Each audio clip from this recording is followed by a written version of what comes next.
Avant de commencer, prends un instant. Pas pour réfléchir. Juste pour respirer.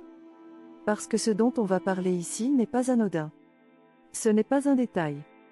Ce n'est pas juste dans ta tête. Si tu es ici, c'est probablement parce qu'au fond de toi, tu sais déjà une chose. Tu pardonnes trop. Tu excuses trop. Tu comprends trop. Et tu t'oublies trop.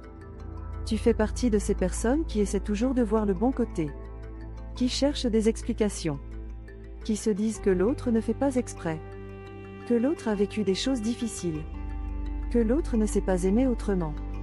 Et pendant que tu fais tout ça, pendant que tu analyses, pendant que tu relativises, pendant que tu excuses, quelque chose en toi s'éteint lentement.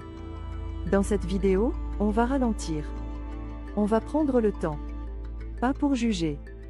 Pas pour accuser. Mais pour comprendre en profondeur pourquoi tu pardonnes autant, et pourquoi, peut-être, ce pardon est en train de te coûter très cher. Bienvenue sur Zone Psy Relations. Ici, on parle de relations toxiques, de dépendance affective, de manipulation émotionnelle et d'estime de soi. Si ces sujets te parlent, tu peux t'abonner à la chaîne. Commençons par une vérité simple mais inconfortable. Tu ne pardonnes pas trop parce que tu es faible. Tu pardonnes parce que tu as appris que garder le lien était plus important que te protéger. Très souvent, le pardon est une stratégie de survie émotionnelle. Quand tu pardonnes, tu évites le conflit. Tu évites la rupture. Tu évites la confrontation. Tu évites la solitude. Tu évites la peur de perdre l'autre. Ton cerveau choisit ce qui lui semble le moins dangereux à court terme. Même si, à long terme, ça te détruit. Reconnaître que ce que tu vis est grave, ça voudrait dire accepter que cette relation ne correspond pas à ce que tu espérais. Ça voudrait dire peut-être devoir partir. Ou poser une limite claire. Ou accepter que l'autre ne changera pas. Et tout ça fait peur. Alors tu minimises. Tu relativises. Tu te dis que tu exagères. Que tu es trop sensible. Que tu devrais être plus patient ou patiente. Peut-être que tu te dis aussi que tu n'as pas le droit de te plaindre. Parce qu'il y a pire ailleurs. Parce que tu n'es pas frappé eux. Parce que l'autre a aussi des bons côtés. Mais la souffrance ne fonctionne pas par comparaison. Ce n'est pas parce qu'il existe pire que ce que tu vis est acceptable. Beaucoup de personnes ont appris très tôt à pardonner. Pas par choix. Mais par adaptation. Si, enfant, tu as compris que pour être aimé eux, il fallait être calme, comprendre les autres, ne pas trop demander, ne pas déranger, alors tu as appris à t'effacer doucement. Tu as appris à écouter plus que parler. À pardonner plus que protester. À t'adapter plus que poser des limites. À l'âge adulte, ce schéma continue. Mais avec des conséquences beaucoup plus lourdes. Tu pardonnes des paroles qui te blessent. Tu pardonnes des silences qui te font douter. Tu pardonnes des comportements qui te font perdre confiance en toi. Et à chaque fois, tu fais un petit pas de plus loin de toi-même. Il est important ici de comprendre une chose fondamentale. Il y a une différence énorme entre aimer quelqu'un et se sacrifier pour quelqu'un. Aimer, ce n'est pas se faire mal en silence. Aimer, ce n'est pas supporter l'inacceptable. Aimer, ce n'est pas devoir s'expliquer sans cesse pourquoi tu souffres. Quand une personne t'aime vraiment, elle s'intéresse à ton ressenti. Elle ne le minimise pas. Elle ne le ridiculise pas. Elle ne le retourne pas contre toi. Et pourtant, peut-être que dans ta relation, quand tu essaies d'exprimer ce que tu ressens, on te répond que tu es trop sensible. Que tu dramatises. Que tu prends tout trop à cœur.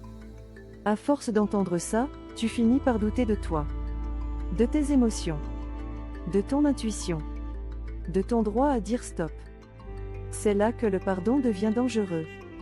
Parce qu'il n'est plus un choix conscient. Il devient une habitude automatique. Une habitude qui te maintient dans une relation où tu fais des efforts constants, sans jamais te sentir réellement en sécurité émotionnelle. Pose-toi une question, honnêtement. Quand tu pardonnes, est-ce que tu te sens soulagé longtemps?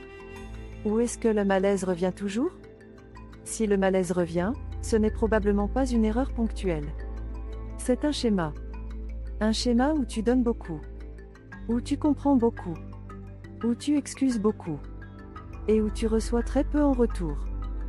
Mettre une limite dans ce genre de relation fait peur. Parce que tu as peut-être peur de perdre l'autre. Mais il y a une question encore plus importante.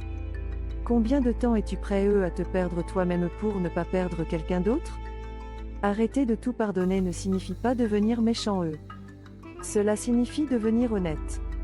Honnête avec ce que tu ressens. Honnête avec ce que cette relation te fait. Honnête avec tes besoins émotionnels. Tu as le droit de dire que quelque chose te fait mal. Tu as le droit de dire que ce n'est plus acceptable. Tu as le droit de changer d'avis. Même si tu as déjà pardonné 1000 fois. Le pardon sans changement n'est pas une solution. C'est une attente silencieuse. Et parfois, la plus grande preuve de respect envers toi-même, ce n'est pas de pardonner encore une fois. C'est de t'arrêter. De regarder la réalité telle qu'elle est. Pas telle que tu aimerais qu'elle soit. Pas telle que tu espères qu'elle devienne.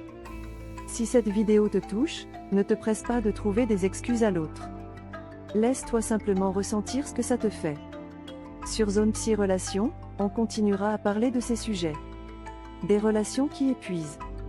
Des comportements qu'on normalise trop. Et de comment se reconstruire, lentement, solidement. Si cette vidéo t'a aidé, abonne-toi à la chaîne. Et surtout, n'oublie pas une chose.